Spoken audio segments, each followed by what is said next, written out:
본문은 베냐민을 위한 유다의 변론입니다.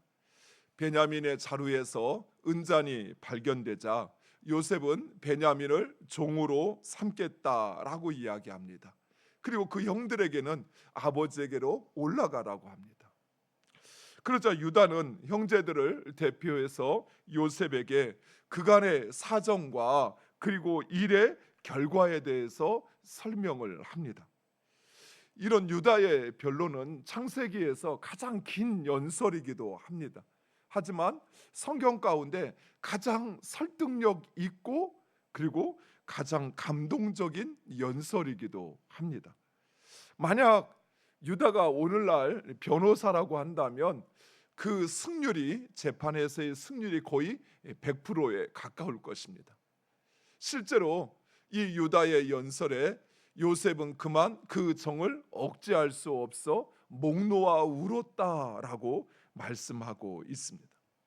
먼저 유다는 요셉에게 정중하게 기회를 달라 요청하여 자신들의 상황을 설명합니다. 이 모든 일은 주 곧 요셉의 명령에 순종하기 위한 노력의 결과라는 사실을 밝히고 있습니다.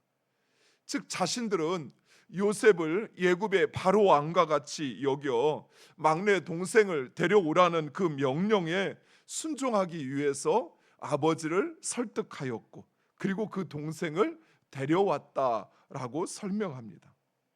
하지만 그 동생 베냐민은 아버지 야곱에게 있어서는 생명과 같은 존재입니다. 그럼에도 그 총리의 명령에 순종하기 위해 아버지를 설득하여 베냐민을 데려왔다고 합니다. 이런 유다의 고백은 단순히 자신들을 변호하기 위한 궁색한 변명이 아니었습니다. 즉 유다는 총리의 명령에 순종하기 위해서 자신들이 얼마나 노력하였는지를 이야기하고 있는 것입니다. 즉 유다의 변론의 중심은 자신들이 아니라 요셉에게 있었습니다. 요셉이 이 사건을 어떻게 이해하고 있는가라고 하는 것에 중심을 두고 설명하고 있는 것입니다. 사랑하는 성도 여러분, 우리는 대화할 때 대부분의 사람들이 대화를 자기가 하고 싶은 말을 한다고 생각합니다. 맞습니다. 우리가 하고 싶은 말을 하는 거지. 그런데 대화를 할 때 내가 하고 싶은 말을 하지만 상대방이 내 이야기를 내가 말하고자 하는 그 의도대로 듣고 있는지를 우리는 보아야 돼요. 왜냐하면 내가 하고 싶은 말을 다 해도 상대방이 그 말을 알아듣지 못한다면 아무 소용이 없죠. 즉 무슨 말이냐면 내가 말을 하더라도 상대방이 어떻게 듣고 있는가라고 하는 것을 생각해야 한다는 것이. 우리는 내 의도를 항상 중심에 놓습니다. 너를 위한 마음이야. 너를 사랑하는 마음이야. 너가 잘 되라고 하는 마음이야. 의도를 중요시해요. 그러나 그 의도가 중요하더라도 의도를 상대방이 못 알아듣는다면 그 말은 그저 허공에 맴도는 소음에 불과합니다. 그래서 말을 할 때는 내가 하고 싶은 의도나 그 목적도 중요하지만 상대방이 내 말을 제대로 이해하고 있는지 또 상대방의 입장에서 내 말을 제대로 이해할 수 있도록 말하고 표현하는 것이 중요합니다. 내 의도만을 앞세우면 상대방은 아무 말도 알아듣지 못해요. 상대방이 알아들을 수 있는 표현을 하셔야 돼요. 또 상대방이 내 말을 듣고 있는지 때로는 확인도 하셔야 돼요. 내가 무슨 말인지 이해했는지라고 하는 것을 묻고 그리고 그것을 확인할 때 비로소 대화가 소통이 되어지는 것이지. 두 번째, 유다는 이 사건을 아버지와 아들의 관계로 설명하고 있습니다. 오늘 본문에 아버지라고 하는 이 단어는 14번 등장합니다. 그리고 베냐민을 가리켜 아이, 어린 아이, 파이디온, 파이디아라고 이야기합니다. 그런데 이 아이라고 표현하는 베냐민의 당시 나이가 20대 후반이었습니다. 즉 유다는 이 사건의 초점을 범죄의 여부, 누가 범죄를 저질렀는가라고 하는 것에서 아버지와 아들의 관계로 변화시키고 있다라는 것이지. 그래서 베냐민을 남겨둘 수 없는 그 절박함과 아버지의 위태한 상황을 부각시키고 있습니다. 어쩌면 지금 이 사건의 내용에서 중요한 것은 누가 훔쳤느냐라고 하는 것, 훔친 사람이 나의 종이 될 것이다 라고 하는 것에 중심이 있었다고 한다면, 유다는 이 사건을 아버지와 아들의 관계로 바꾸어서 베냐민이 훔쳤다라고 하는 사실보다 베냐민이 남게 되면 그의 아버지가 죽게 되었다라는 것으로 바꾸고 있는 것이죠.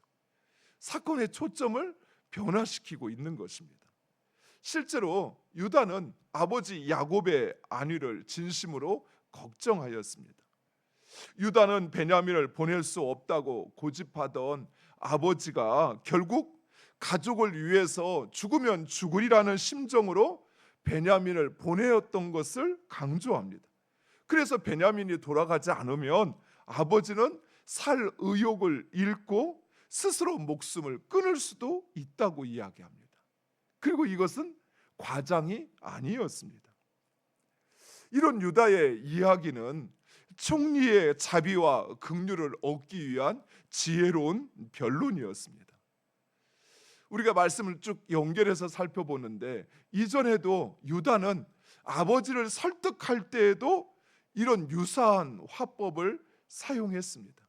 즉 베냐민이 내려가지 않으면 그 곡식을 구할 수 없다라는 그 이야기를, 베냐민을 보낼 수 없다는 아버지의 생각을 베냐민이 내려가지 않으면 곡식을 얻을 수 없다는 생각으로 바꿈으로써 아버지를 설득했던 것처럼, 오늘 본문에서도 그 범인을 잡으려고 하는 총리의 생각을 아버지와 아들의 관계로 바꾸고 있는 것입니다. 잠언 12장 18절에 지혜로운 자의 형은 양약과 같다라고 말씀하고 있습니다. 즉 지혜로운 말이 우리의 마음과 상처를 치유하고 해소한다는 사실이.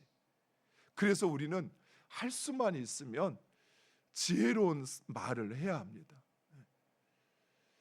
어리석은 말을 하는 것보다는 차라리 침묵하는 것이 유익하고, 또 악한 말, 부정적인 말을 하는 것보다는 유순한 말, 긍정의 말, 칭찬의 말이 오히려 사람의 마음을 변화시키고 또 그 감정을 해소한다는 사실입니다. 마지막 세 번째, 유다의 이 변론이 설득력을 얻을 수 있는 가장 결정적인 요인으로, 유다는 말로만 하지 않고 자신을 종으로 삼고 동생을 살려달라고 요청을 합니다. 유다는 말로만 단순히 감정적인 호소만 하는 것이 아니었습니다. 유다는 동생을 위해 자신을 희생하겠다고 호소하고 있는 것입니다. 우리가 기억하고 있겠지만 유다는 이전에 요셉을 팔아넘기는 일에 앞장섰던 사람이었습니다. 그런데 이제는 자신의 유익보다는 아버지의 아픔과 동생의 생명을 더 중요하게 여기고 있다는 사실입니다. 이러한 유다의 말은 요셉의 그 마음, 10여 년이 넘는 동안 그 마음을 힘들게 했던 그 상처를 치유하고 돌이키기에 충분했던 것입니다. 무엇보다도 유다의 말에는 자기 희생과 진심과 진정성이 담겨 있었던 것입니다. 사랑하는 성도 여러분, 우리의 말과 우리의 행위가 누군가의 마음과 생각을 움직이기 위해서는 먼저는 진실해야 합니다. 그 말이 그냥 순간을 모면하기 위한 거짓이나 또는 상대방의 마음을 사기 위해서 내가 하는 말은 설득력이 없죠. 하지만 내가 진심으로 정말 그를 생각하고 또 나에게 있는 속마음을 솔직하게 이야기하면 그 진실은 결국 그 무엇보다도 강하다는 사실입니다.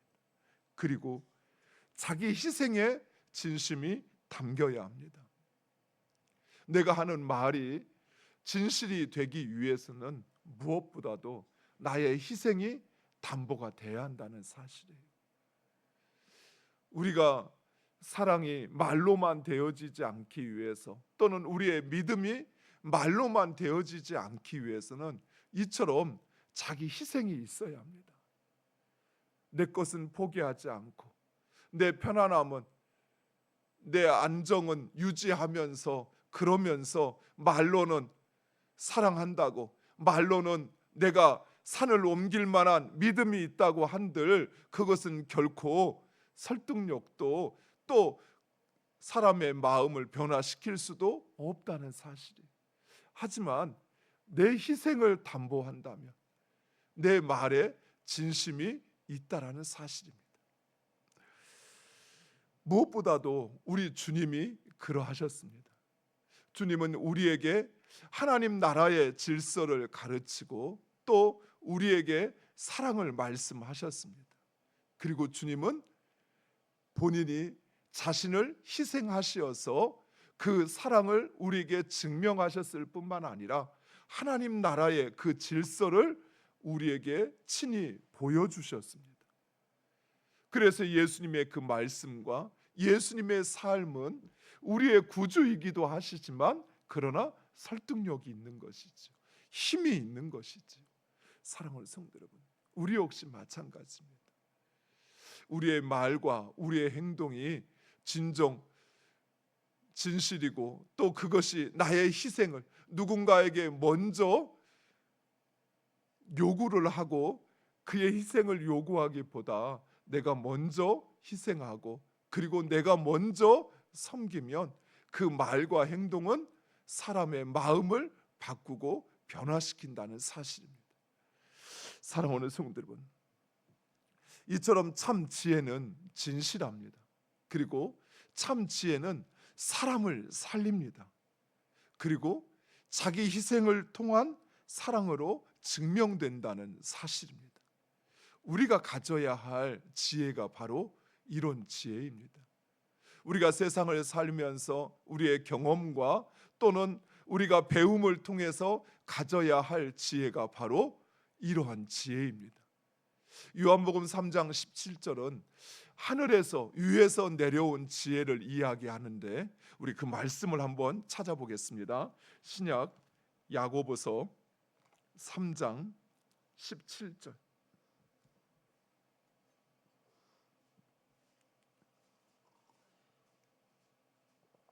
신약 성경 374페이지 야고보서 3장 17절.